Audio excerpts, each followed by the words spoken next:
he said, "Are you the guy who wore my socks in one of your races?" I was like, "Yeah." Shut up and sit down.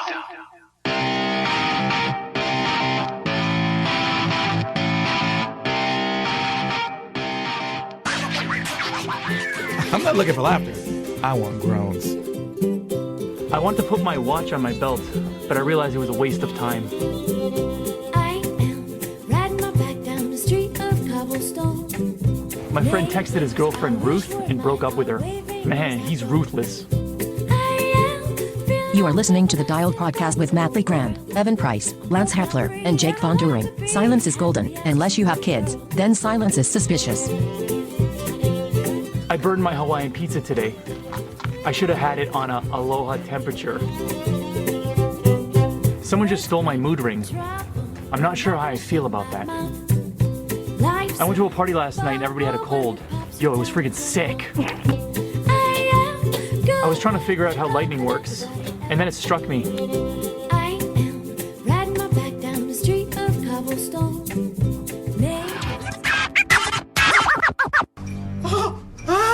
Okay, it's fine. Why don't you take a seat? You look a little tired.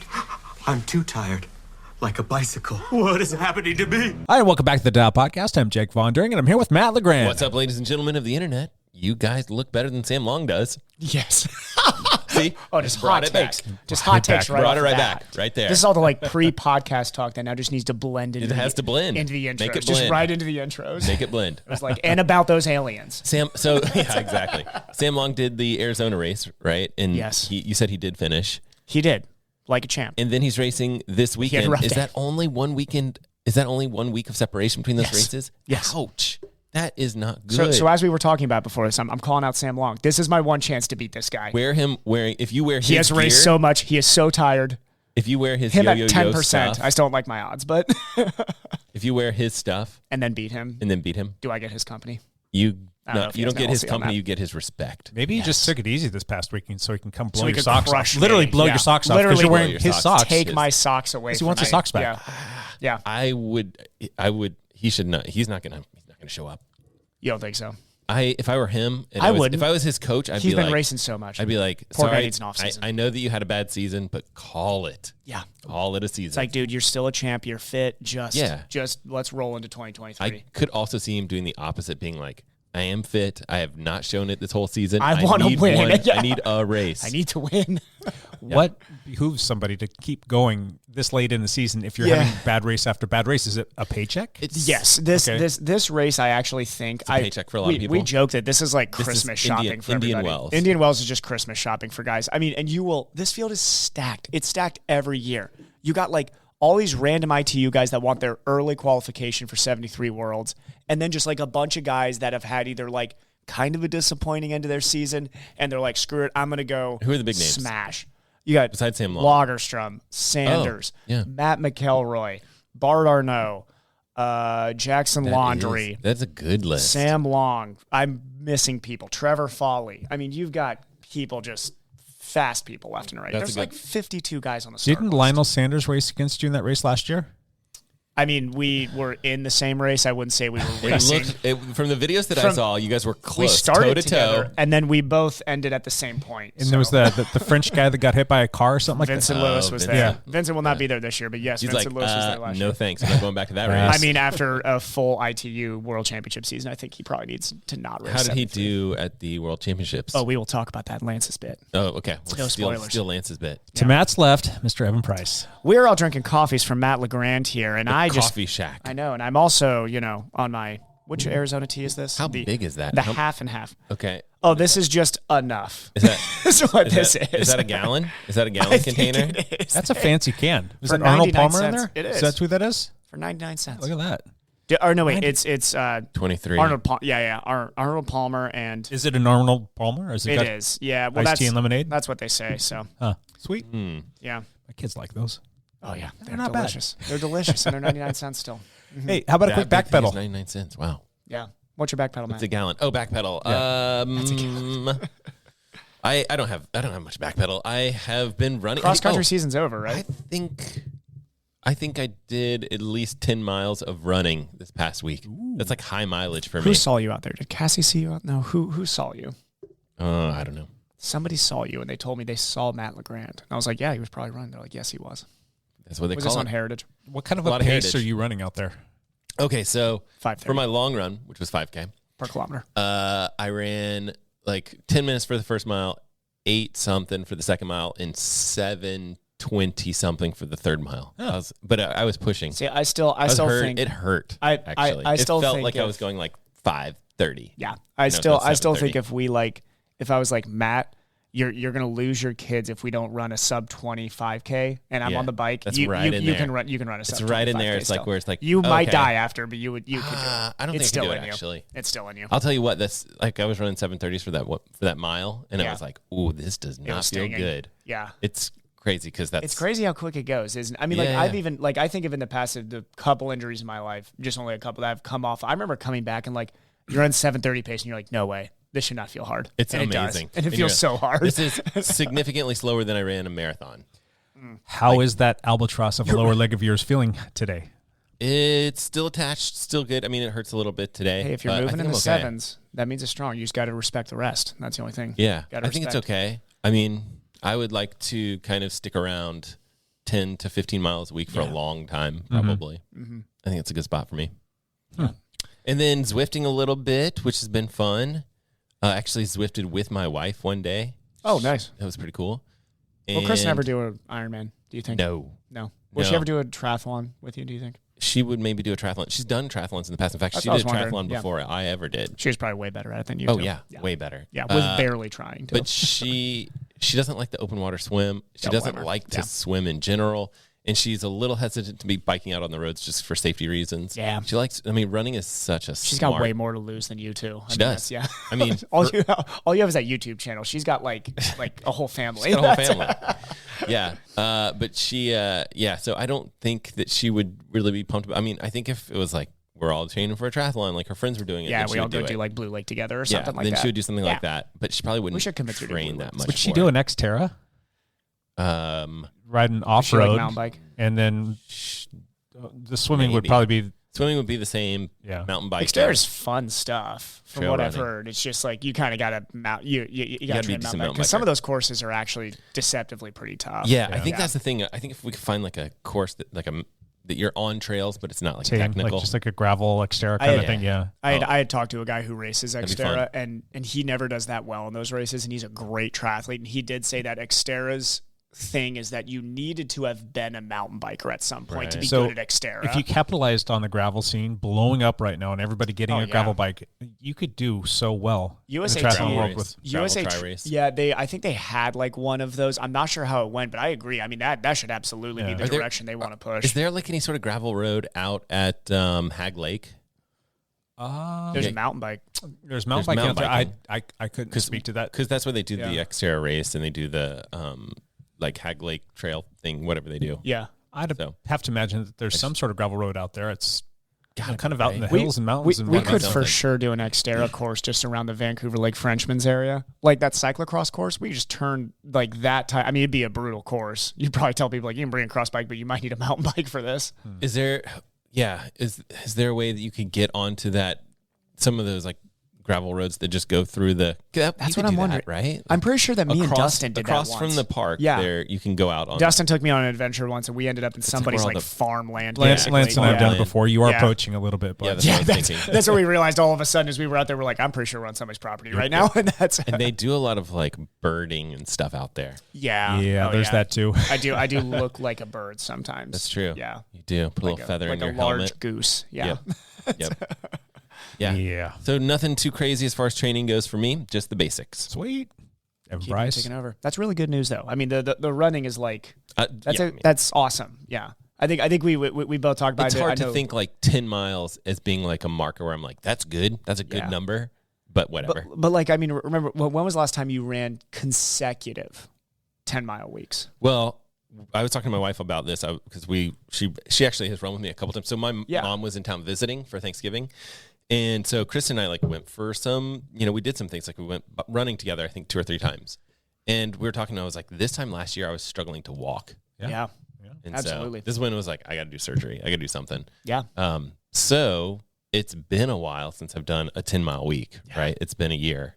So it's reasonable to think that maybe in your late 40s, you could be better off running than you were in your early 40s.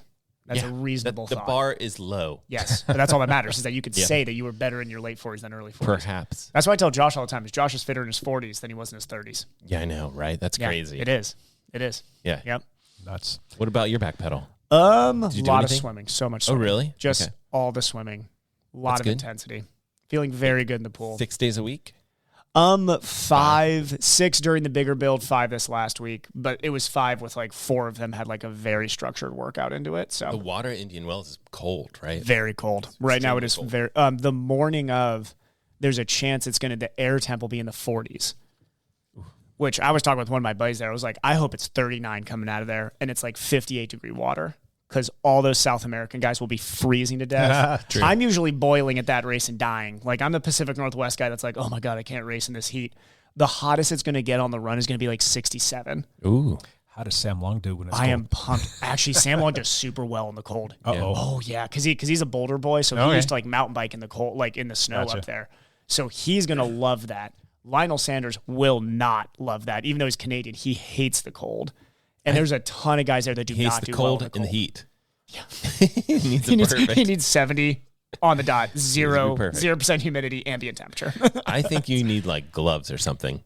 That's the only thing I'm going to have in transition is just quick slip on, throw away, just gloves I'm just going to throw away at some point. Yeah, exactly. Maybe you can grab a cap. My head doesn't get cold Your head doesn't get ever. cold. To be Well, honest, actually, the that coldest, TT helmet is pretty warm. Yeah, and I feels pretty good. distinctly remember. So I've raced a lot of cold races before, especially And you go no visor, in the road. right? I go no anything. So like I don't put. I know some guys really want socks on their feet. I actually think the socks are colder because they get wet, and then they cling to you. And when the wind blows over your open-toed tri shoes, it's cold. I'd rather just lose feeling in my feet early.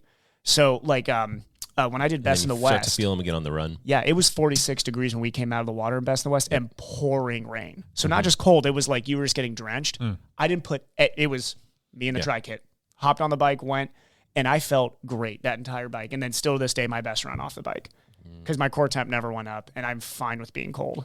Like I would much rather be freezing cold than hot. Yeah. I think hands, man.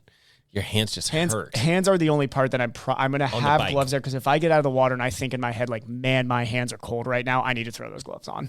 Yeah, it's just like it's almost one of those things where it's like, if you tap the brakes and you're descending because you're so cold, you're like, I need to slow down. Yeah. That's not Yeah. good. Thank If you had God gloves there are on, no descents here, but what there it's all flat, is some isn't it? pretty sharp turns. There's some turns where you're going to need to feather the brakes.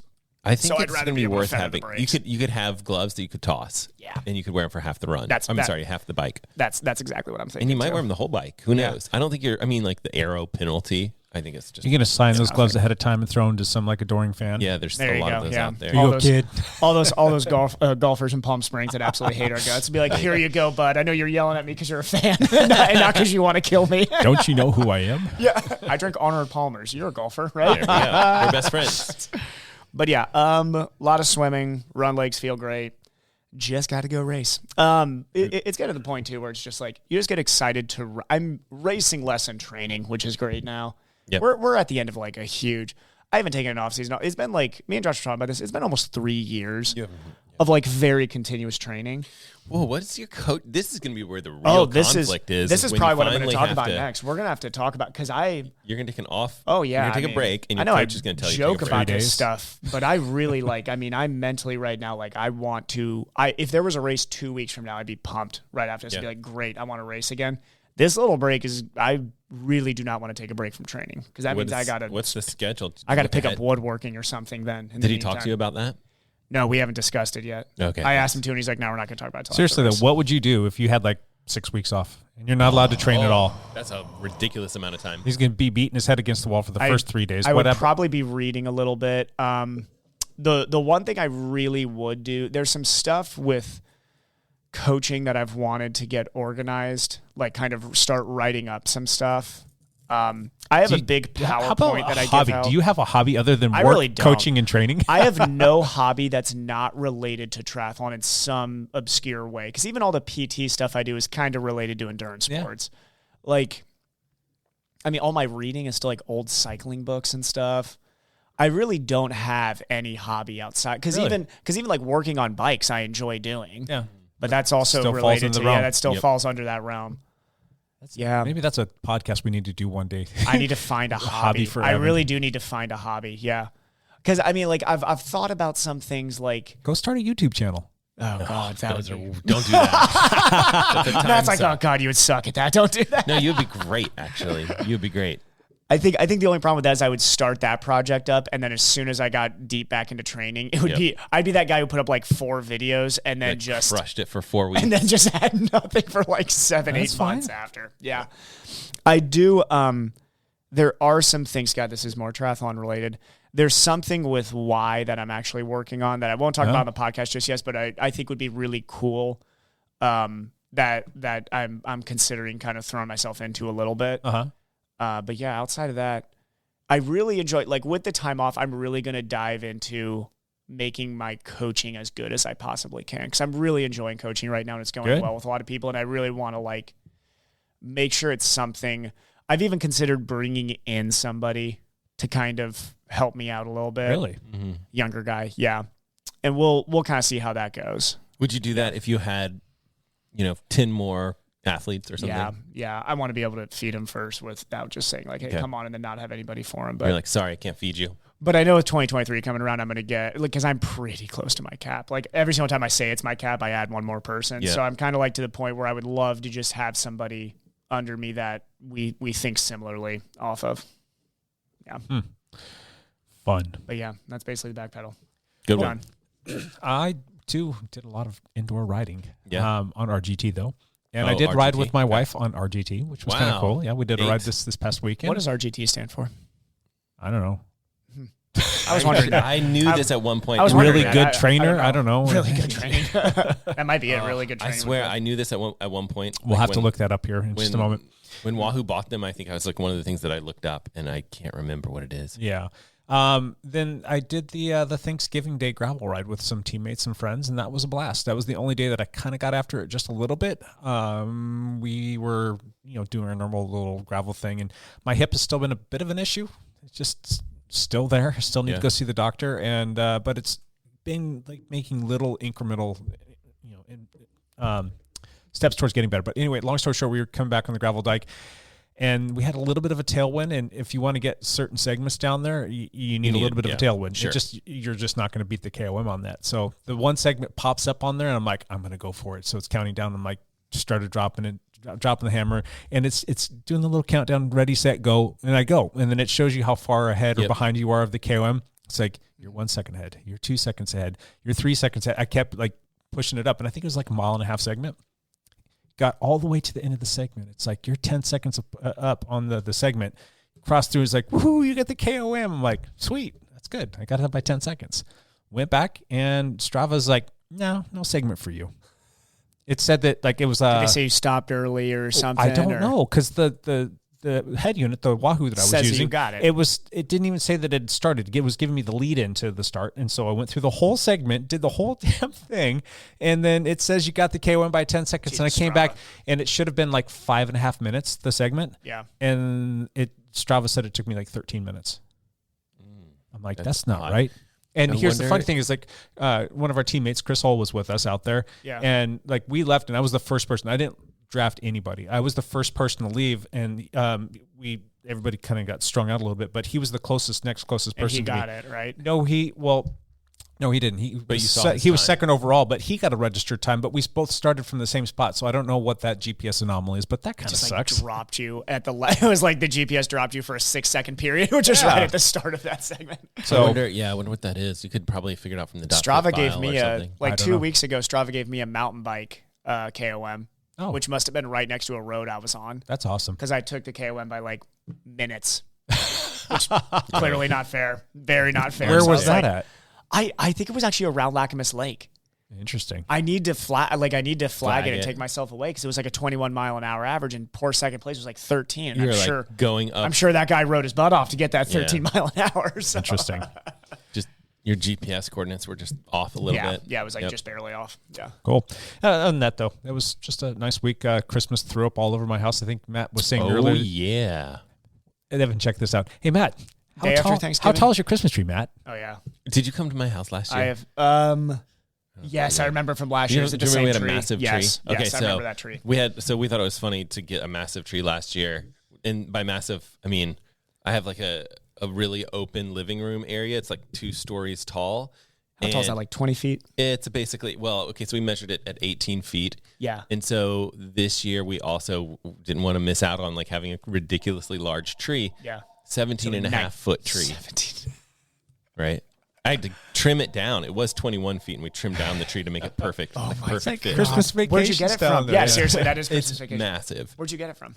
Kind of side yard area of our house. You just cut down a tree down? Oh yeah. He's landscaping right now, so it had to come down anyway, right? Yes. My God, So- you're a mountain man.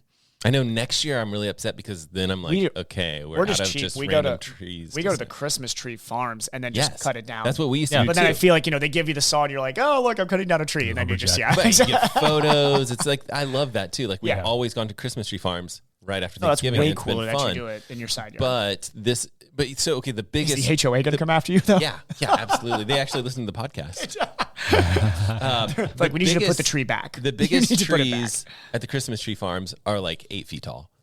Not the ones I was just Did you at. see some big ones? At Klotman Farms, I think what it is, What'd out there in you see? Washington. Oh, they had some stuff that was 20 feet tall. And there was, No. oh yeah. Really? Oh yeah. Please, some please nice go nobles there that are and 20 be feet. that guy telling them, like, But sorry, not that tall same- enough. Yeah. Need taller. That same tree would have cost Totally you, that guy. that tree would have cost you $200. $200. Yep. It took me like 5 minutes to chainsaw it down. not And worth just it. I drag think it they in the charge house. free, yeah. For free. Yep. $10 a foot there, but once you get over a certain $10 a threshold, foot, because yeah. the trees are so old, I think they charge you a little bit more. Gotcha. So Well, that makes sense because I think it was like $30 yeah. for our tree that we Yeah. got. So I wouldn't mind paying like for a really big tree like that. I would be like whatever the cost. have you been to that $200. place out there? It's I don't know. fantastic. We always Once got to it's got Washougal. It's the big giant I barn, think we go, the newer one out there. That's where we went. Anyway, Do it's they have the nicest animals? one out there. They have like petting No. animals in the barn. Well, Okay. not that I know of, but they do have like tractor tours That's the around one the that I'm farm. thinking of is the one with the The pigs. Washougal. It's out in Yeah. Washougal, and it's by the Wonder if this is a it's by the different cyclocross. Yeah. Yeah, it's Yep. out there. Yep, that's that's where where we we went went. last year. We've been going there for years, Yep. and it's great, except for they don't have 20-foot tall trees. Yeah, just not big enough. That's ridiculous. Sorry, guys. Anyway, we should stay on target. Yeah, I can hit the button, but What are we talking about today? Christmas trees. Christmas Christmas trees, and we should talk about how thick Evan's wallet is too. If you have any back problems, Evan, that's probably it. But If anybody has ever seen true. Seinfeld, this is a George Costanza wallet. I have it's like 2 inches thick. tried. Aren't you too young for Seinfeld? That's like pretty old stuff. Dude, everything I own and do is too old for me. That's true. He's an old soul. Good point. Good point. All right, how my, about my understanding of social media is roughly Seinfeld? So You're like, what were the 90s like? Everything I know is it from was great Seinfeld. back then. Yeah, why can't we go back to that? who's Champ Bailey's alter ego again? Was it? Oh, it was the other cornerback what- on the Broncos at that time. No. From the movie. Who was the weatherman? Yeah, Brick. Brick oh, Brick Tamlin. Okay. Champ Bailey. Brick Bailey here. Champ Bailey. Brick Tamlin here. Brick Here we Tamlin. go. There you go. All right, let's do a little not backpedal. So a little lead out news. Yes. What you got? There was the World Championship for the ITU, which is the International Triathlon Union, and that is basically what you see in the Olympics for triathlon. This is what feeds into that. Yeah. draft legal. This is draft legal, so you need to be a much better swimmer than I am to race in draft legal world. So this is, for anybody who follows triathlon, I think it's the most exciting racing next to Super League right now. It is so awesome to watch. I respect the heck out of the guys who race this. They are, yes, long course is different. There are guys that probably don't translate super well from what we call short course, which is ITU, up to the long course. Most do. But a lot of those guys in that field, they can jump into these long course races and be top 10 guys basically right away. And they are strong, fast, teach them how to ride a TT bike basically, and they're fast. So this had the men's and women's field races were both so exciting because the series, I think it's like 6 races, maybe 8. I could be wrong there. Came down to this race in Abu Dhabi this last weekend. And it is basically everybody in the top 3 was still within points of each other where it could be shuffled any direction. So the results of this race really mattered big time. In the men's race, there was a French guy named Leo Bergeret who does not get nearly enough attention for being absolutely insanely good. He just you have to know triathlon to know who Leo Bergeret is, but if you know who he is, you're like, oh yeah, this guy maybe the best, maybe the most consistent triathlete in the world. Maybe not the best on his best day, but he's definitely the most consistent. And he was basically, it was coming down to him, Hayden Wild, and Alex Yee. Hayden Wild's a Red Bull athlete, so we got one millionaire right there. And Alex Yee is like making all the money from Britain, from Olympics. The Olympics. Alex Yee, yeah. I mean, and Alex Yee was a professional runner, I believe, prior to, Right. and he, I think, Something still holds, like I that. think he's the 10K champ for Britain, I think. Just 10K on the track, I think. Probably I thought that he actually Probably not won. faster than Mo Farr. Well, no. I'm saying from like 2021. Oh, like I think. oh, or like 20 he was like the top, like not the a record national holder. champion. No, not the record holder. I'm sure Mo is. Yeah, but so Alex has legit run speed. Hayden has incredible. I think Hayden's run like 13:20 for a 5K, something so crazy good. fast. So Leo Berger has his work cut out for him because he has to beat both of them in this race, and he has to have. I think one of them has to finish 4th, and the other one had to finish like 6th. Yeah. It was some weird placing like that. So fast forward through the race. Leo Berger is having the race of his life, swims very well, bridges up to the front bike group. The front bike group hammers and gets about a 40-second gap going into T2. Which is what he needs, yeah. So Alex Yee and Hayden Wild, in theory, should be able to run down Leo. Leo's a great runner, but it was a fun run, Leo. It should be over. This guy hangs on in first place, and not only that, actually puts a little bit of time into them on this 10K. Wow. Alex Yee gets out-sprinted by Jelly Geens in the last straightaway to lose the series, which I think was probably like $100,000 loss for Alex Yee in the last 200 meters. Nope. And then Hayden Wild falls apart in the last half mile, and Matty Hauser runs him down and passes him. And you can Everyone just fell into place. just for what fell he into needed. place for Leo. And along with that being incredible, people were like, this was insane, like how this Right. happened. Like this could not have gone any more perfect for Leo. It also, from the American side, Morgan Pearson, Yeah. who I'm just going to talk about more because I have met Morgan. I'm very lucky that a buddy of mine, very good friend of mine, Chris Lee, was a strength coach and really good friend of his for a long time. So when I lived in Colorado for a short bit, I got to know Morgan a little bit, and this was at the very beginning of his triathlon career. Right. So he came in as this absolute hotshot pro runner. I mean, Right. anybody who was paying attention to triathlon at that time was like, Morgan Pearson is going to be the bee's Who knees. did he run for? What school? Tin Man. Oh, so he was a Colorado guy. Colorado. Okay. Yep. And then Tin Man. Yeah, and he he was doing with stuff all with them American. Does All he still American do cleats stuff runner. with Tin Man? He does. He'll. Okay. I mean, yeah. He still hangs out with them quite a bit. Morgan has had, and this is open. This isn't me ruining anything. Morgan's had a very rough time leading into the Olympics. His brother died. He went through a lot of injuries, a lot of things he's been open about.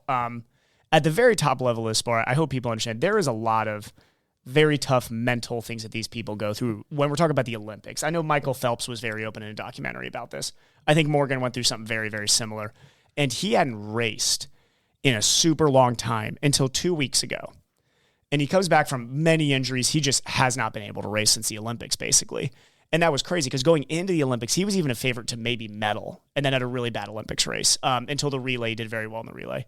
So Morgan 2 weeks ago goes and races a World Cup race, which is like the level below the World Tour, which is all these big races, basically. It would be the equivalent of like a GC rider for the Tour going to the Criterium de Dauphiné and finishing 40th. So he finished, I think it was 40th or 50th in this race, in this World Cup race. Just had a terrible day. So I'm sure everybody and their brother writes him off going into Abu Dhabi. He goes into Abu Dhabi, has an okay swim, bikes his way into the main group, hangs in there, and then throws down the best run day. He runs 29:10, I think, on a tough course. This is not a fast course. Goes under 30 on that course. Ran his way all into second. Almost caught Leo Berger. He had him down to like 8 seconds. Wow. So watching Morgan do that was Huge. Was just amazing. The guy's been so quiet on social media, and just Yep. the outpouring from the triathlon community who know Morgan at that point saying like that's the coolest thing that you will never see on ESPN this week was that guy threw down that performance there. Now, going over the women's real quick, it was an amazing. Flora Duffy has proved that although her transition to long course didn't go the way that she wanted, she is still absolutely the queen of short course. Yep. I mean, she goes out there after winning in Bermuda by like a landslide in her home country. You think that she's just not cut out for non-draft? I think so. Yeah, I think it's just, I mean, we're talking energy systems here. It's like the Joe Skippers of the world. Right. We were talking about this. It's like Leo Bergeret is great. Vincent Lewis is great.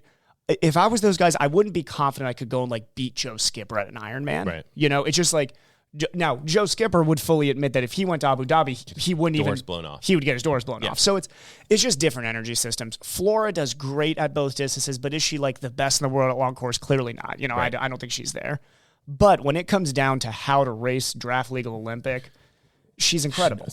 She might be doing everything right though, because if she keeps doing the PTO type stuff, she's going to get paid for that, and they're going to throw out a lot of weird distances and a lot of fun things. Yeah, she'll get a little better at long course while staying competitive, exactly. and then maybe and then 1 year she can have a Kona chance. Maybe, you know, that's the step. We'll see.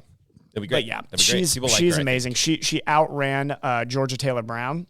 Yep. Which anybody who's been following the women's field is not an easy She can task. run. Georgia Taylor Brown is incredible. I think she has a collegiate running background. She was in the British program and was just amazing. Okay. Yeah, I think she was, I'm sure, recruited by track and field. I don't know. There. I mean, you have the British program also has like Beth Potter, who was a pro runner before, and is just amazing.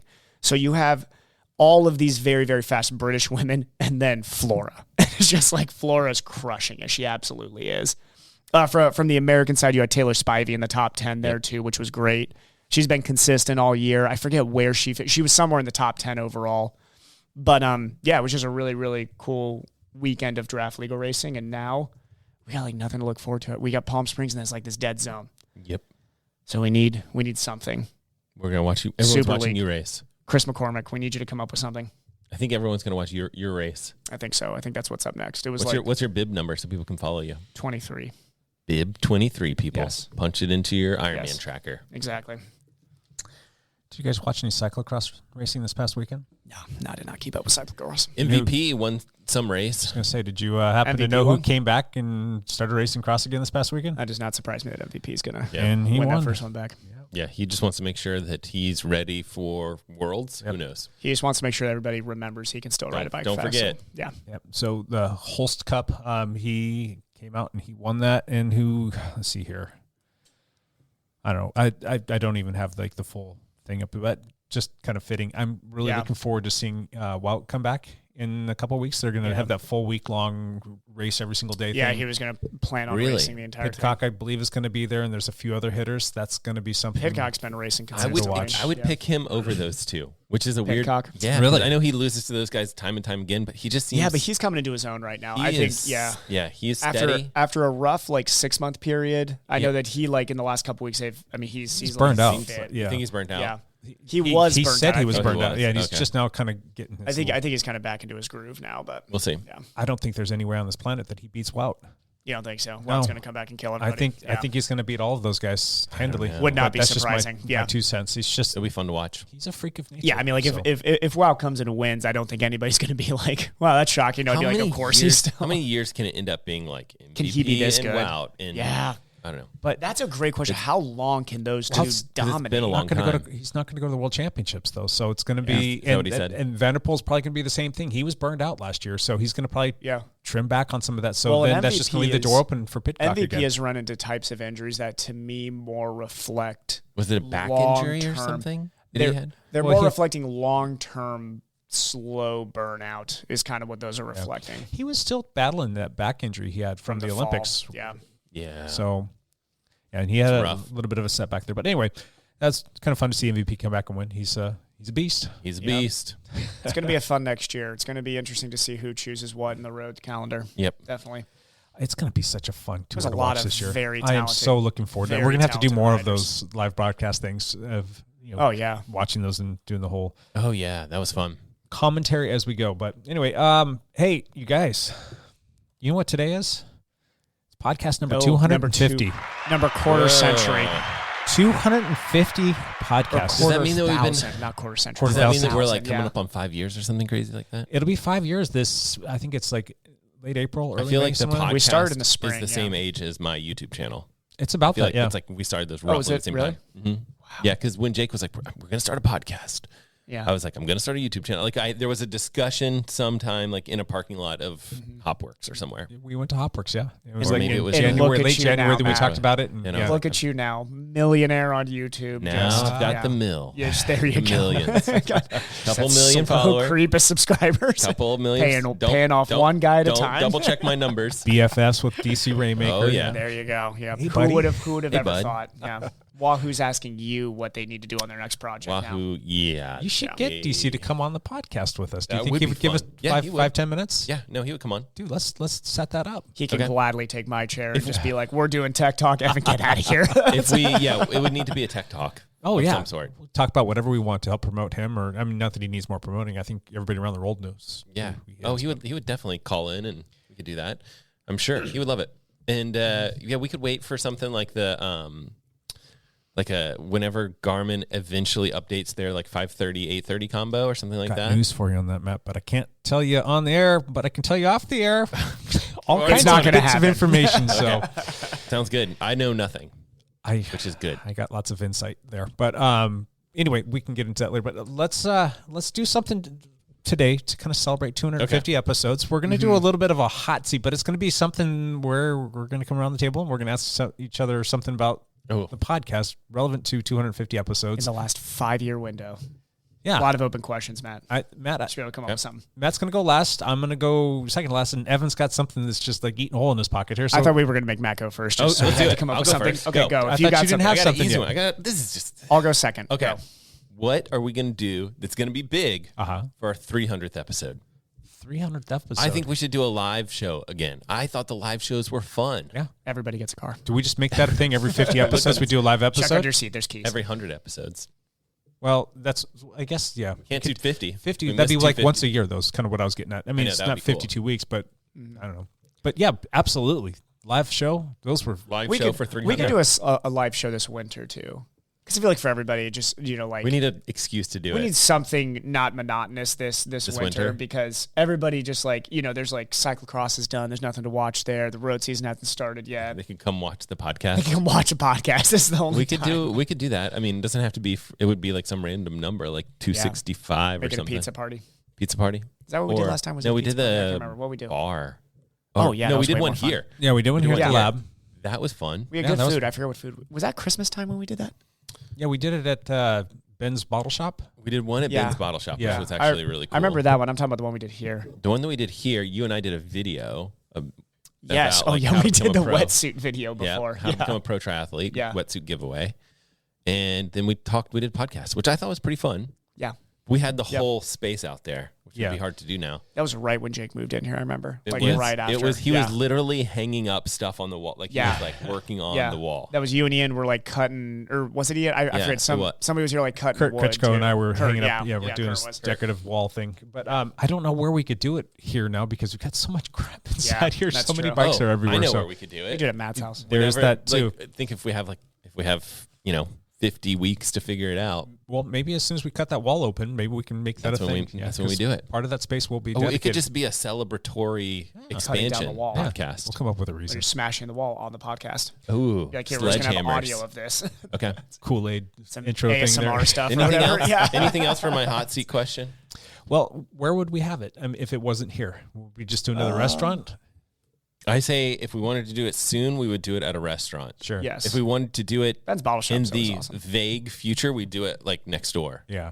Well, a good friend of Evan and the podcast, Dove Eric, she's coming out here in March. Oh, is she really? Oh, nice. She's already booked her plane tickets. We're God, trying we to. should just plan it for that. She that wants week, to yeah. get a BMC TT bike, Oh, nice. and she's wanted to fly out here to pick it up in person and Yeah. see everybody and whatnot. So Are they doing a West Coast trip too, or something? I know they did a West Coast trip not too something long ago. possibly? Yeah. I don't know, but anyway, She's gonna Yeah. fly out here and drive she back. would probably get a kick out of that if we had a live Oh, that would be podcast, great. or maybe we could just have her be on the podcast. Oh, too. I'll have to be on the super podcast fan. we could just have her on. regardless. Yeah, we can have her on the Absolutely. podcast. That'd be great. Absolutely. Yeah. So, Yep, we could do that. And I'm trying to think Yep. what else we could do that's special while she's here. I was thinking like open water swimming, but no one's gonna want to do that except for you Pretty and close. me. Probably like a little group ride for the team would be nice because that's kind of that start of the springtime in. Yeah. but you know what I've always wanted to do is do an on-site live podcast at a race or an event. Ooh, that would be cool. But Yeah. we can't do it in the winter because that would just be heinously I'd cold wait for and wet. PIR. Yeah. Well, there's only so Yeah. many like bike road races, right? There's like one on the calendar or something like that, Something maybe like that. two. Yeah. I mean, I think doing that at PIR would be fun because that's one more where locally I think everybody will usually come out to. and it's good know. because we could just test the waters and be like, is this fun? Is this cool? We also have Who the even knows a road race season Michael is Myers scheduled this Memorial year? Time Trial that we'll be doing Will that be coming up again? in the middle of March. Yeah. Middle of March on that one? If the weather's nice, I'd maybe we love to could do a podcast there. take stuff out and We're set so up. busy during that though. I feel like that day just went like, I was like, show up early, and it just was like, boom, it was Yeah, but over last so year it was in fast. February, wasn't it? No, it was the Was it in March? March. first week of March, if I'm Was not. it first week of March? Okay, cool. So I need to do that race again. I guess I did it last year. I know Josh has that KOM. I need to go grab that. You do. I got beat last year there. Remember, it was Zach somebody. yeah, Was he the Washington TT champ too? Or possibly, Oregon? yeah. I think it was one or the other. I forget. It was either Oregon or Washington. Yeah. I know Kieran was telling me. So yeah. he's cool, dude. Need to go and beat that guy. Yeah. All right. The Mike Myers time trial record has to stay on the team. Somebody has to on the team get it in it. the Yeah, you family. need to talk to your coach about penciling that in because he's thinking about I'll giving put you it in. 3 months off of training. I don't think that's going to happen. 3 days. 3 days would be a stretch. 3 days. Cool. All right, Evan, you got something? Yes. All right. In the last 5 years, we'll round up and say it was exactly 5 years. How have you changed as a cyclist or as an athlete? I'll leave it open to athlete because Matt, I know, will throw triathlete into there too. As an athlete from where you were 5 years when we did our very first podcast. Okay. Yeah. Can I go first? Yes. That was 2018. 18. Was it 18 or was it 17? 18. yep. Gotcha. Okay.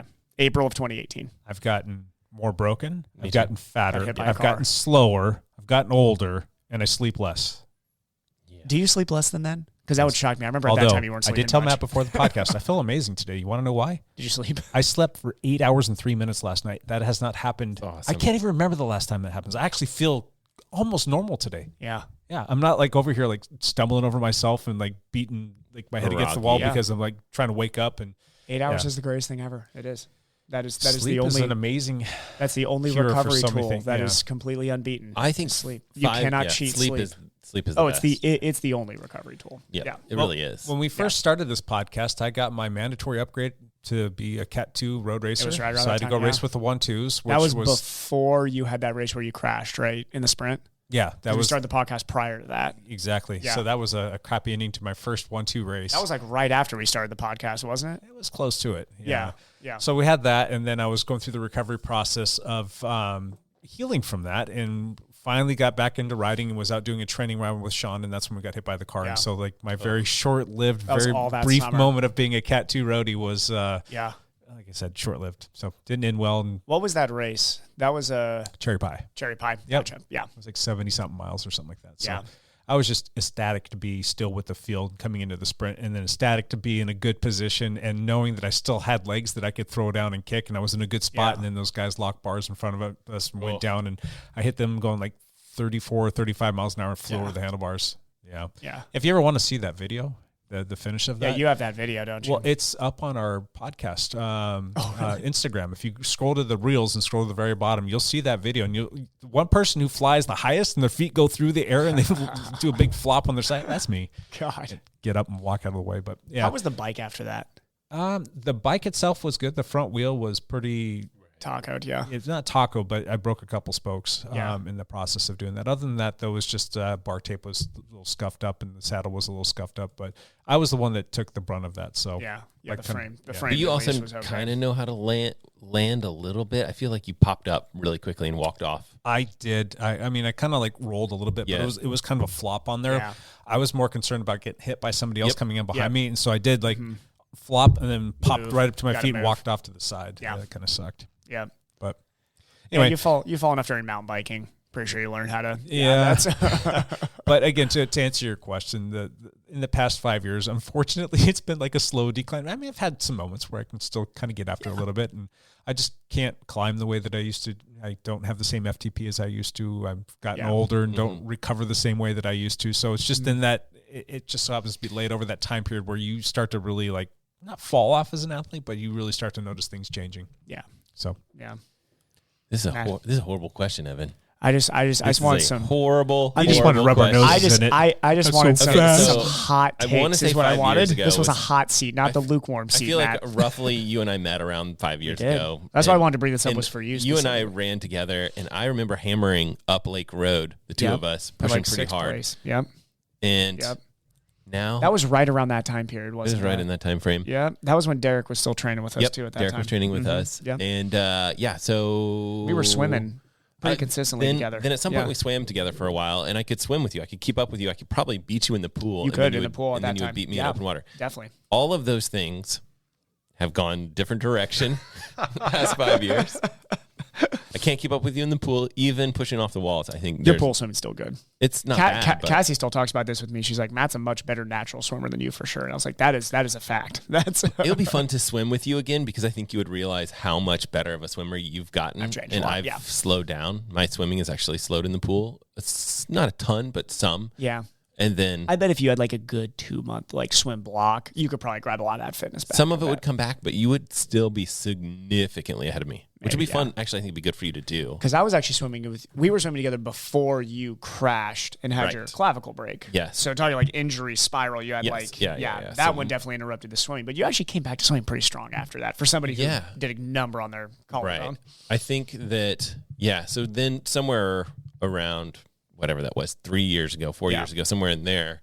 Well, it would have been, right around 4 years ago. Right around 3 and a 4, I half, think. 4 years ago. Yeah. Yeah. Bike crash, which you were also part of. Oh, I watched it. Yeah. Watched it Yeah. happen. And also flipped.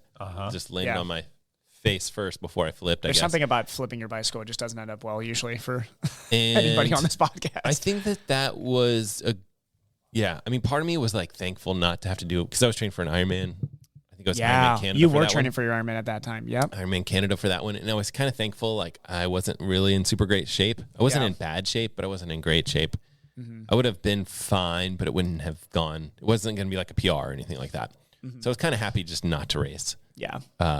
Since then, just really enjoying making YouTube videos. Yeah. So it's been not hard training, I would say.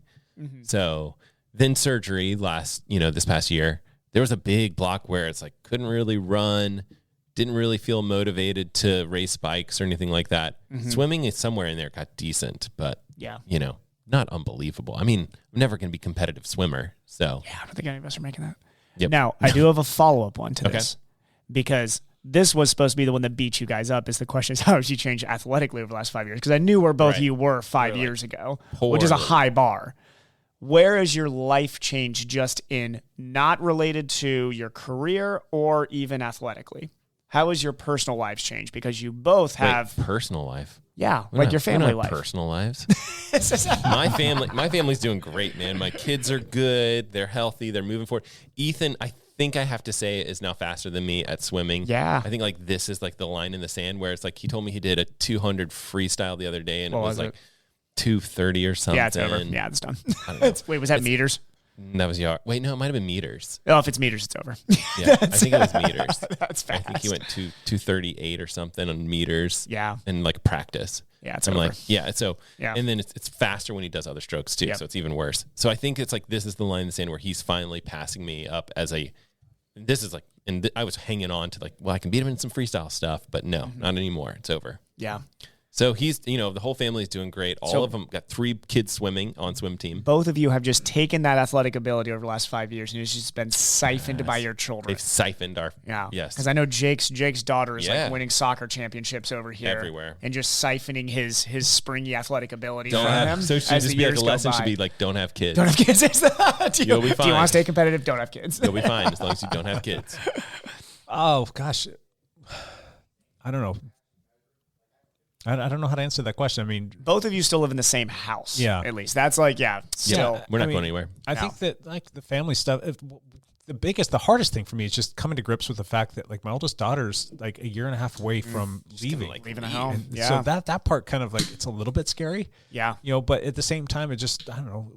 I love my family and I love all of the things that my family's about, and I love watching soccer games and seeing what my kids are doing in school and things that they're getting into, and I don't know, that part of it's just kind of fun. So my wife and I are just trying to soak up as much as we possibly can, just be in the moment. Yeah. As opposed to just letting it all go by and like, oh, what happened? So Yeah. that's the hardest part for me though, is like being in the moment. Cause like I will find myself getting consumed by way too many things. Yeah. Way too many things that are just pulling in all different directions, and all the people that want and need stuff, and you want to help things, and you want to say yes to everything, but learning how to say no, or just learning how to turn off a phone, or learning how to like Always just like hard.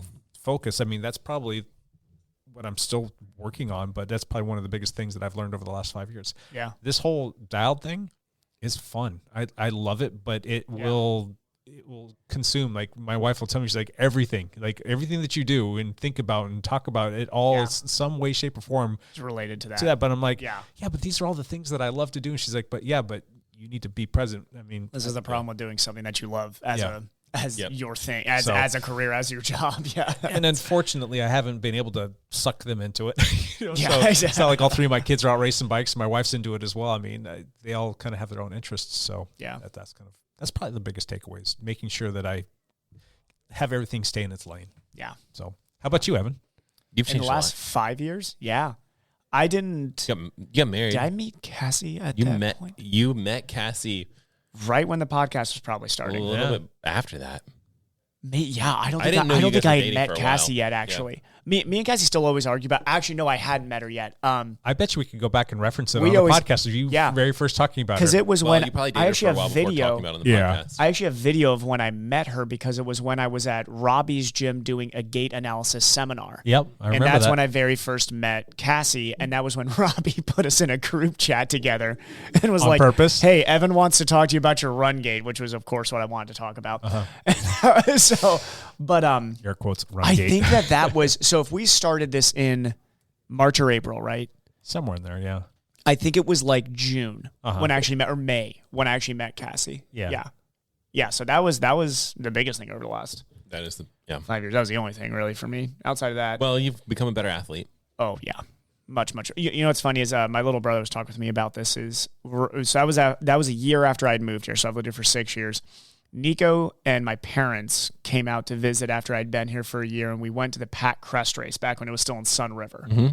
And I remember going into that, I had already had a bad race in St. George. That's when I've talked about in this podcast where I like cramped, laid on the side of the road, contemplated why I do this sport. It was like, you suck, keep on walking, and then just finish the race. That Pat Crest race, I went into that race with the worst fitness I've ever had going into a race, just for a multitude of reasons. Just was not managing my life well at that time. Just went into it not properly trained with like random overtraining spikes, basically, and just felt terrible. And I remember my brother told me he thought I was going to quit the sport at that point. Because he said that he's like, that was like after the race I was having everything, and I had to talk with him after, we were just walking around. And he's like, I've never seen you so like bummed out and down on yourself as that. So it was cool talking with him this Thanksgiving actually about that time period, because realizing like, yeah, there's like little things that can always change along the way. And I'm so glad I did not at that time say like, yeah, let's just like call it at this point. Because funny enough, if I would have called it at that point, there's a chance maybe, I mean, me and Cassie kind of knew each other at that point. Like we were barely dating, but there's a good chance that like, we might not have Wouldn't have gone the same way. continued. Maybe I wouldn't have been my same self. So yeah, it is funny looking at those like decision points along 5 years ago, definitely. Well, I think the job change thing is a big one for you too. Yeah. That was big. Deciding to not work for corporate America anymore. No, I'm Do your joking. thing. And go out just fully independent Well, contracting.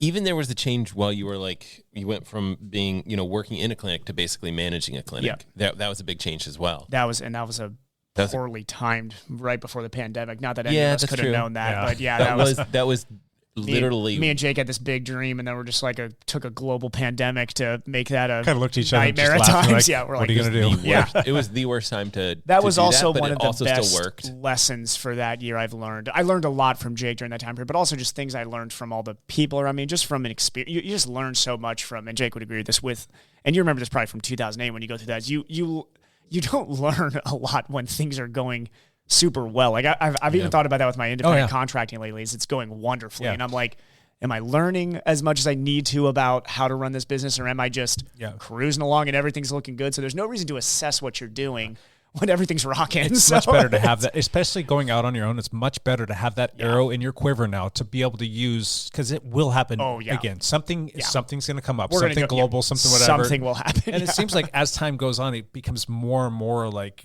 prominent and and like more all and more encompassing. Exactly. Like, so you're going to have that to play, and you're going to know, all right, I've got past experience to drop on, and I'm going to use that, and it's going to work out okay. Yeah, because I know we were talking about this. We're like, man, we're opening up a business, and it's like, at least in 2008, like, yes, it was bad, and I think you mentioned this where you're like, but at least people physically weren't scared to come into a bike shop or come into a PT clinic. Yeah, they were that's true. They were all sad, but it was like everybody was sad, and like, I mean, financials were exactly where you wanted, but at least they weren't like this imminent presence of like, maybe I'll die if I go there. And you're like, that was hard to run a business through, but crazy. But that's about it. So you don't mind me asking, you're 31 now, right? 35. No, I'm joking. Yes, I'm 31. Have you noticed anything now that you are 31 physically that has started to change, or are you still finding yourself trending in the right direction? Is there anything with you yet? You know, and I always think about this stuff, because this is, from aging endurance athletes, I would say, is my quote unquote niche and specialty when it comes to what I do medically and then what I do from a coaching perspective. Mm-hmm.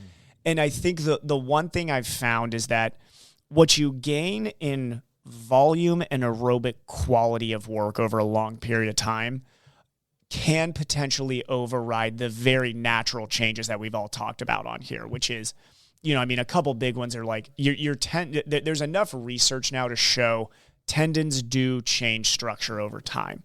It's the same thing where like 17-year-old Jake running a 100-meter dash looking solid. Right. Jake today running a 100-meter dash. Ow, my hammy. Not that the ankle, the hammy, or maybe even the shoulder would somehow get her. Fall apart, Like not the same. There are tendon structures that change. I mean, everything is constantly changing and adapting. Yeah. So what I have found is that the only thing that matters now that I am north of, let's say, 25. And I think 25 for a lot of people seems to be that flexion point. Yep. And that might just be the way that I was talking with actually a very good PT named Matt Walsh about this, who I work with. And Matt I'll probably talk about him more in the future on the podcast.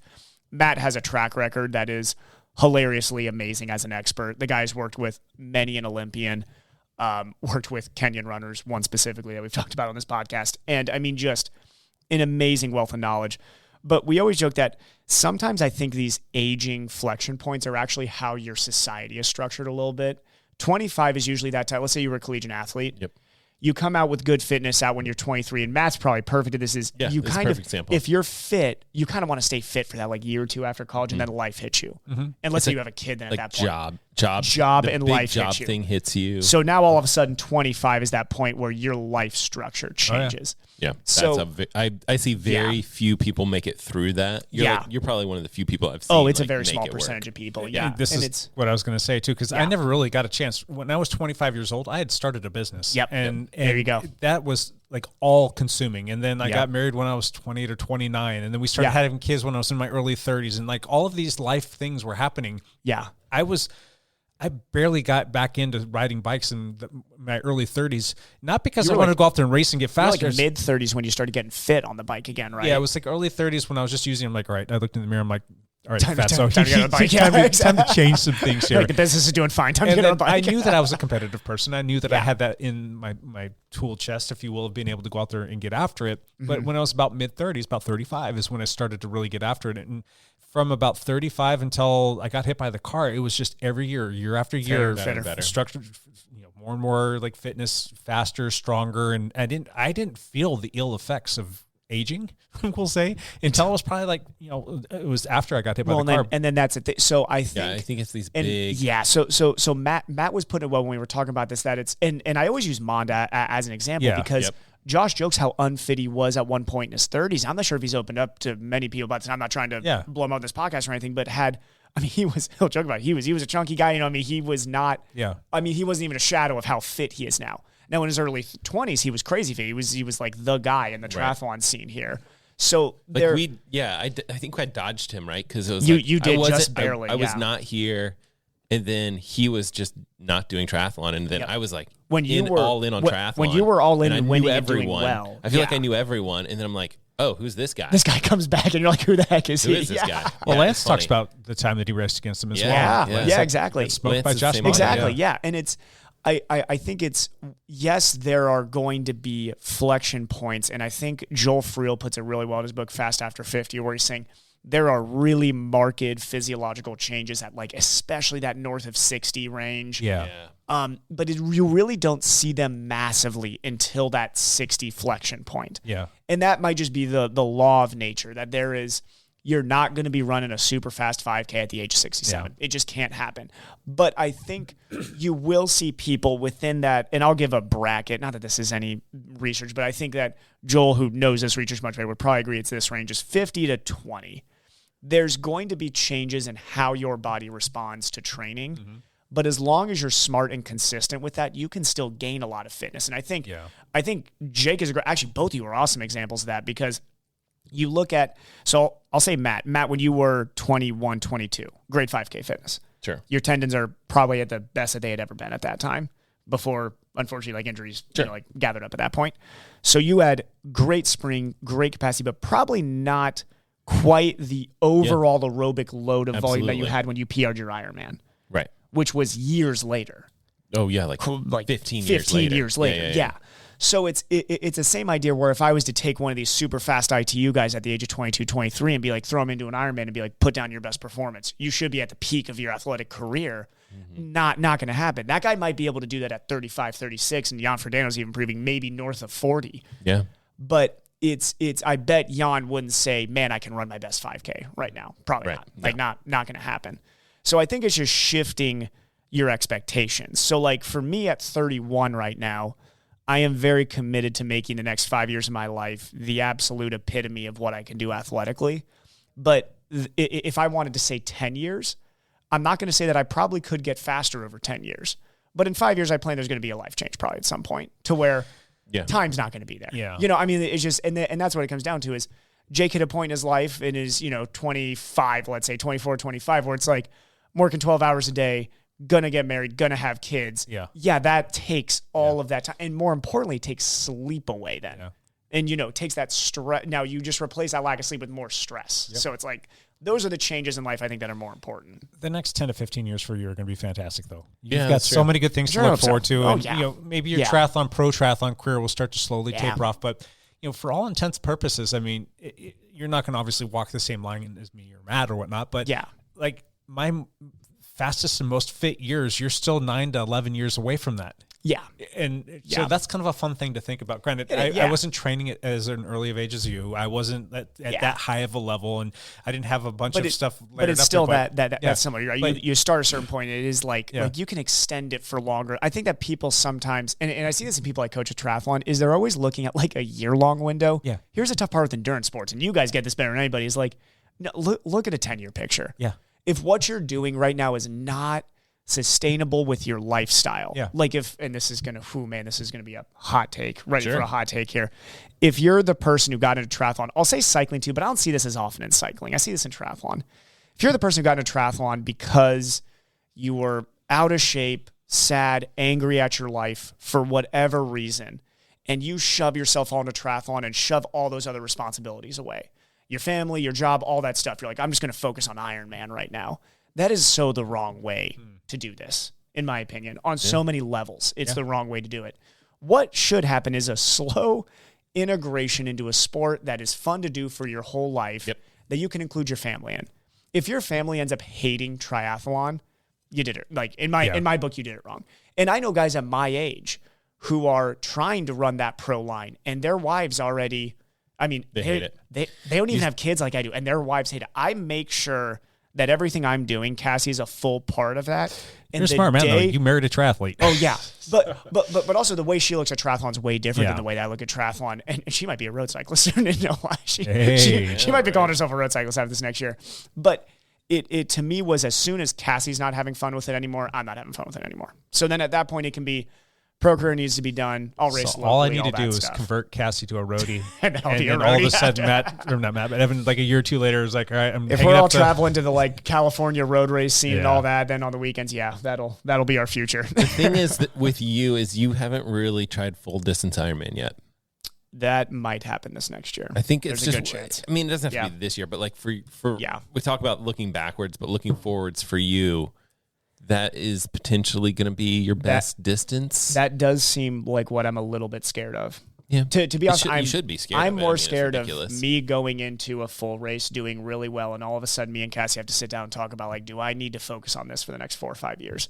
Because I know the guys in the pro field that really want to specialize at that full distance, and it is. You're taking a group of crazy people already, and then you're taking the guys that just want to take it to that level. That's like. I mean, I've never met Joe Skipper in person outside of just during races, like the 2 times I raced him and just talked to him for a second. But like, I am sure how good he is at those Ironmans. That guy's life. And he's a married guy with like, seems like very good social life around him and all. Yeah.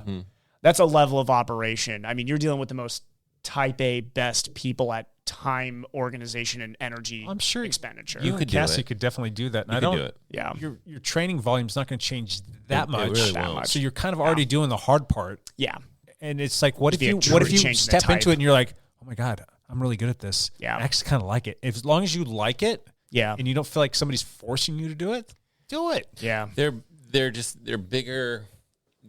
They take more away from you. The training is And the different, races do slightly seem different. to take. I mean, like I can do a 73, and if you paid me, I could do one the next weekend. And I I know think- that that's not the case. I with think Ironman. Ironman's going to take a little bit more away from you that way, and I Yeah. think that's okay. I think it'll take a little bit of time. I'm worried that I almost feel like you need to be super cautious in going into it. Yeah, yeah. I'm probably going to do one this next year without it being the focus of the year, if that makes sense. Yeah. Oh, I think that'd Like be fine. like we're still keeping all of our training very much 73 based and even shorter. Like I'm going to jump into two Olympics this next year. Oh, I think that'd be fine. I don't think Like, it has yeah. to be like your go-to thing. I just think that I'm scared that you're going to be like, oh, 8:30 is such a nice round number. And just be like, oh, dude, because it's just so brutal. I can't. Like I know. It just every single time I talk to like even Josh or you about it, I just think I'm like, God, that race.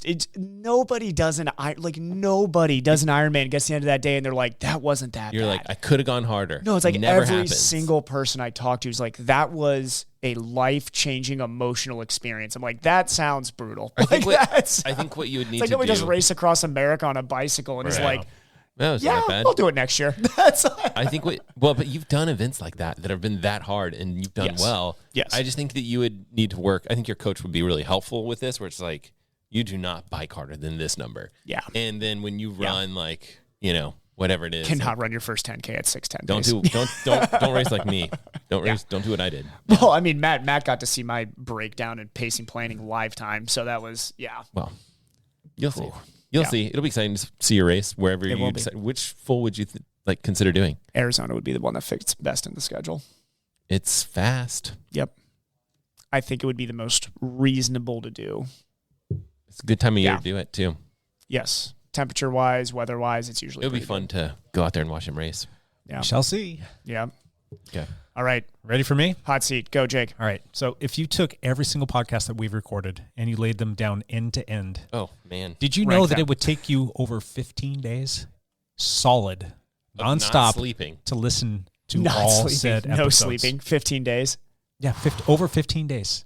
That's what we should do for our 300th. Did you know that if you just listen to Lance's back pedals, then it would be We 7. should get that number. Somehow it's If there's a more. way we could get 17. that number.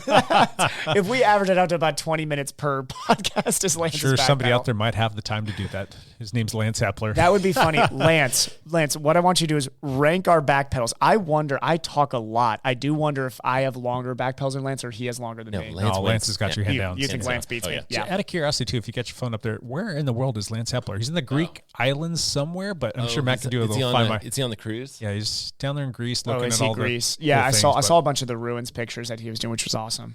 So cool. It's like 2 or 3 times a day he's posting stuff up on Instagram. I'm like, you're such an asshole. Yeah.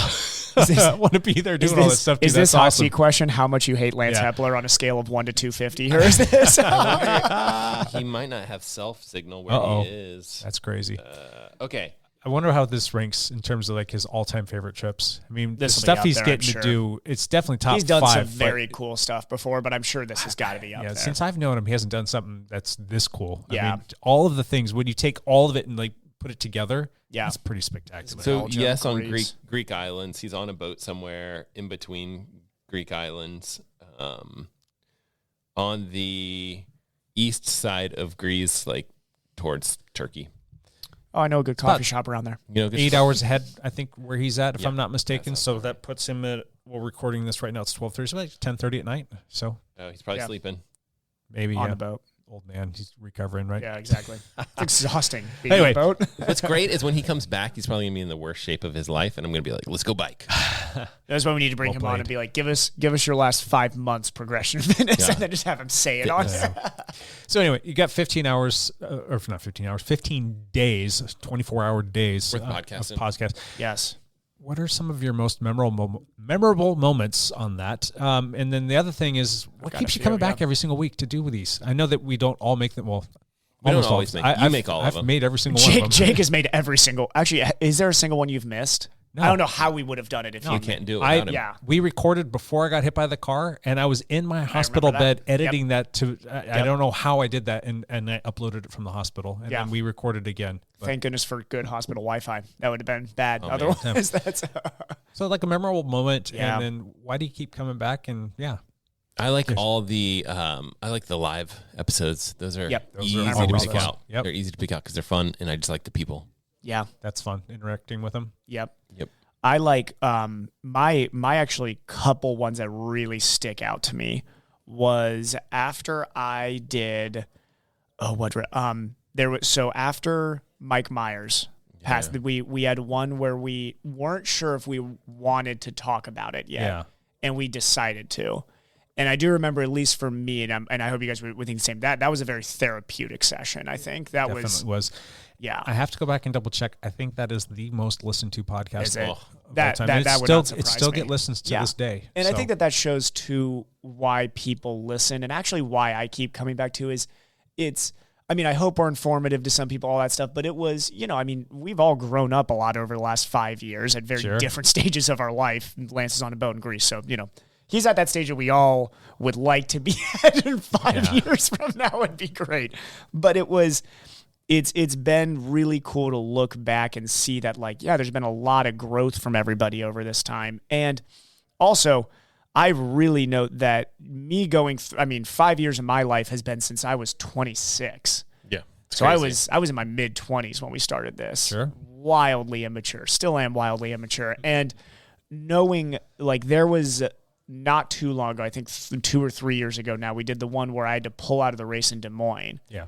And I really, really was in a bad mental space after that race, very bad mental space. So this was a very good place to kind of talk through that, which was great.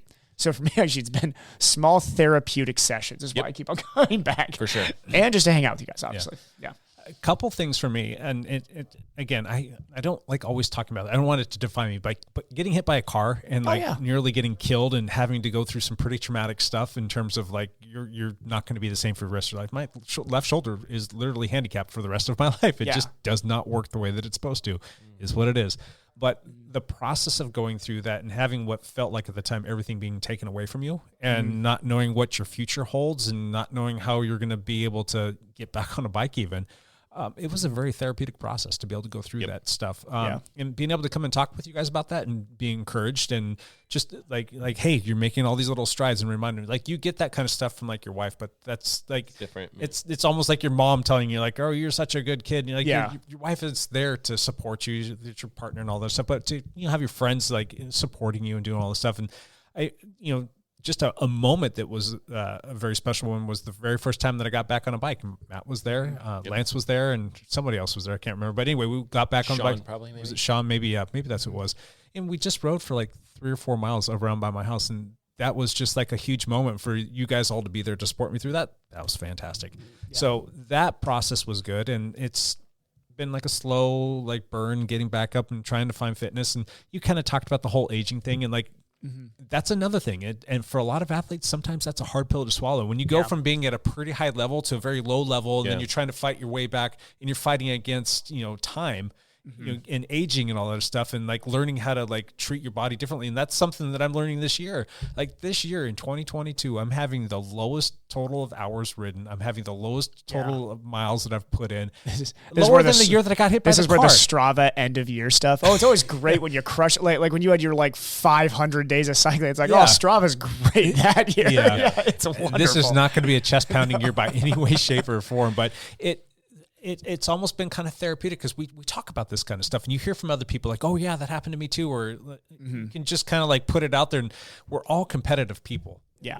And maybe different degrees and whatnot, but there's almost like a bit of self-worth that's tied to that. Oh yeah. And you don't, there's so much self-worth tied to that FTP number. Yes, there is. For running. It's like, what's your 5K PR? What's your 5K like, PR? who are you? That it's the same determines how question. good of a person you It are, I is. think, is what we think in our heads, it's which pretty is crazy. amazing to think that we actually think, but we do. I mean, like 1310. You can come. Exactly. You can have lunch with me. Yeah, sure. You can be the CEO of this company. It's pretty bad. It's like, oh, you're 1312 guy. Please come on. Come on. Yeah. so there's a lot of things like your Strava totals at the year. Like there's Yeah. self-worth that's tied to that. Did you get any KOMs this year? Yeah. All those kinds of things. But being able to come on and talk about it and just like get it off of your chest and just put it out there and say, hey, my FTP sucks right now. Yeah. My numbers suck right now. Everything is just like bleh. But that is something I hope that we can be to a lot of people. Yeah. And, you know, that's, once again, this is a therapeutic conversation. We're coming full circle. But I do think that that's the great, we have 4 people that I think are all in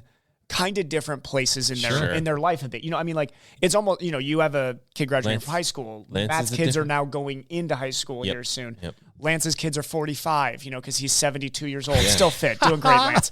But, you know, I mean, I've looked at you guys as, and I tell Cassie this all the time, as actually like almost role models in each step for where I want to be. And not that we'll be in the same space, you know. I always joke, do I ever want to move to Canvas? I don't know if it's, you know, Canvas is for me, but that's like, it's those, you guys have been friends of mine that I get to look at that are in different stages of life and get to say like, hey, they've gone through struggles and all this stuff, but are still great family men, still love to ride bikes and do all that. And you guys, with all those challenges, are not, especially Jake, somebody who has not still dropped off the wagon and been like, I used to ride bikes. Yeah. And I think that's the toughest part with endurance sports, is realizing that it is a lifetime endeavor. And my God, it never looks clean. Yeah. It never is that nice Strava line, no matter what. And I know that I'm going to hit a block at some point. I mean, I was looking at my like Strava hours. Hilariously, over the last 5 years, it has slowly increased per year. Yeah. In which is almost, great. Exactly what you want. Almost perfect line. Not going to last forever. There's going to come a year where that, at some point, I don't know when, but it's going to happen. That's when you look at Strava and you look at your totals, and it'll show all the months for that 24 or that 12 months year. Yeah. It's fun to look at that and see nice consistent lines. But if you take it and look at it over the longer course of time, it's kind of funny how that will tell the stories of your life. Like it's very consistent. All of a sudden it falls off the map, and then sometimes it'll spike up. Pandemic. Yeah. You're like training for STP. Like you see that big block, and then you're like, got hit by a car. It's like, not good. Like the first half of this year was great for me. And then all of a sudden it wasn't. I mean, I dealt with this little bit of a thigh injury, and I'm still trying to get that thing sorted out. Yeah. I also think I dealt with burnout too. PSA, don't ride your bike 500 days in a row. Don't do it. And that's another thing to look at with this Strava stuff, is you might see those big spikes. And this is a law of averages. And and endurance sports follows life more than anything. And if anybody's ever lived a pretty complete life, what happens usually after a really great time period? Yeah. A not so awesome time period. Yep. That is just the laws of endurance. And this is what I try to always impart on the people I coach, is that I don't want to see you crushing it all the time. I want to see you just consistent. If you graded this last week as a B or B minus, wonderful. If we do 52 B minuses, you had a great year. If it was an A plus this week, guess what? Probably a C's coming up here soon. Yeah.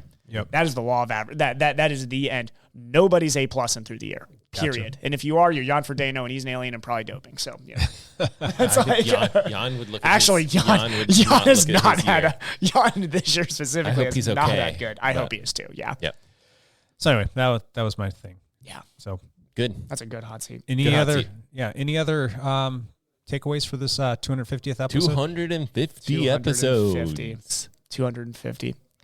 Who do you think has a 250 FTP on this podcast right now? Lance? Maybe. If you're probably if Lance 290. Jake's way up there. No, you're right? 3.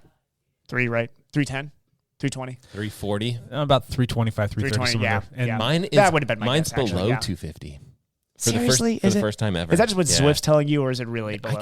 Well, okay, so getting back on Tell me Zwift. what you feel. Remember we were talking about this before the Okay, podcast. I think whatever it was, maybe like a couple months ago or I was like, I think my FTP is like 230. Yeah, Getting I back remember on Zwift recently, I think it's worse than that. I think it's maybe 220 now or something. Outdoor it's really watts are bad. not equal to indoor watts, though. I agree. It's different. I agree. I've been indoors. I and it's been actually, ugly. funny. I think we were. Was I telling you when I did my Wahoo pedals versus erg mode? yeah. Oh, yeah. Yeah, it was a 26 watt difference Yep. between the two. Something's off there. Yeah, made me feel better. But So what's the highest and the lowest FTP that you've That's a seen in the funny last 5 range. years? in the last 5 years. So to be honest, so I'll give very guesstimated ranges on my FTP. FTP is not that important to me. What actually is important to me is power in a 73. Yeah. So like so power in a 73, I'll talk an LT2. So like threshold being LT2 is in theory, I know the Norwegians might argue with this, supposed to be 88 to 90% Gotcha. of your LT2. So 88 to 90% of your FTP, basically. So I would say that my FTP right now isn't crazy high, but what is really high is my ability to push very close to my FTP for a super long time. My ceiling isn't super high right now, but my Best it's ever been, you think? Oh yeah, by a lot. Yeah. So I just, for instance, did a 3.5 hour workout. My NP was like in the 260s, and that did not feel hard. Yeah, and I'm good. much lighter than I was a couple years ago. So it's like, let's say I'm 5'1" to 5'2" watts per kilo for an FTP. That's good. Yeah. Yeah. Mine's the lowest it's ever been. It's like even when I first started biking, I think. Really? I mean, I think that, well, I could be wrong, but like, Yeah. because I just didn't have a power meter back then. Yeah. But as soon as I got a power meter, I'm pretty sure this is as low as it's ever been. What's the highest it's been? Right at 300. Yeah. Yeah. That's when you were light too. That was And that's when I was light You too, were Iron so- Man light at that time. Yeah. Yeah. Yeah. Arizona? Ish, somewhere back in there when maybe we're close to somewhere the in first there. couple years that I was riding with you. Because that was a probably little bit what, before that. 4.5 don't watts know. per kilo, somewhere around there. Yeah, something like Yeah. that. It was fun riding with you when we did the beaches rides. Like Mhm. Matt and Yeah. I would go out there Stick and we guy, would yeah. just like We did, crush. because it was like Oh, yeah. 50 Mile Monday. It was such a nice little Yes. walk. It was a good day. Take all those guys wearing headphones and just smash them into the ground. Just bury them. I can just remember coming back. You with gonna Matt wear on those headphones here? Not Lower- today. Not Hey, today. hang on to this 4.5 watts per kilo. Lower River Road, chasing Matt back when he's on his TT bike, just putting down some mad watts, and it was like it was a How many miles struggling between to stay on the his four of wheel. us do you think have been ridden on Lower River Lower Road? River Road. Well, you're probably more that's than a double than both You Matt and I probably have combined. been a Yeah. lot. Well, in the last couple of years, yeah, I think in the Wait. last couple of years, that's well. Yeah. But I mean, over the last 5 years, it's like you were riding it a lot 5 years ago, probably. So was When Lance. I was training for probably you too. There was a time Arizona, where you were riding a lot, and then I picked up in the last 2 Yep. years. So Yeah. between the four of us, we probably have logged enough times to go maybe around the throw world. like David maybe Goodman. around. Throw David Oh, Goodman don't even in throw, there. don't throw He David likes in. that ride. Because if me and David there, when Dave was living in that apartment, that's Yep. every ride was Every that. ride. Yeah. So yeah, Just like so consistent. throw Cassie in there too now, and you're Oh, man. you're through the roof. Yeah, Sweet. Yep. Cool. All right. I think we can call that a wrap. yeah. Let's 250. Do it. jump into one last thing. Who's got a one last? Matt's going to go first because he's always got one okay, last so thing. I did. So today, as we're recording this, is Cyber Monday. Yes, it is. I did a Black Friday video / Cyber Monday because they're all the same deals. I always forget to buy things on Black Friday. I'm I'm always like, man, I need to get that thing, and I just Did you not check your email? Did you not have 500 I emails just in your delete the inbox? email. I did. The email stressed me out because I think I'm like, I got to buy that. Yeah, and I've I'm like, weeded out just quite a delete it. few companies. I don't but need anything right now. That's the problem. Is like I'm full on tires. I'm full like all that Yep. stuff because I just bought like 3 tires from you recently. Yeah. I'm like, look, those are all still good. yeah, So you don't need Black Friday. I'm like, Black Friday's just gonna make me spend money. Yeah. So yeah. I don't feel like I need a ton either, but I do feel like it's important for people to know which deals I. Oh think no, are that's a good. great video. Whatever. Yeah. So posted that, so you guys can check that out. Whole bunch of videos coming up as soon as I can sit in front of the computer and actually work. Did So, you buy anything on Black Friday? Anything camera, AV related?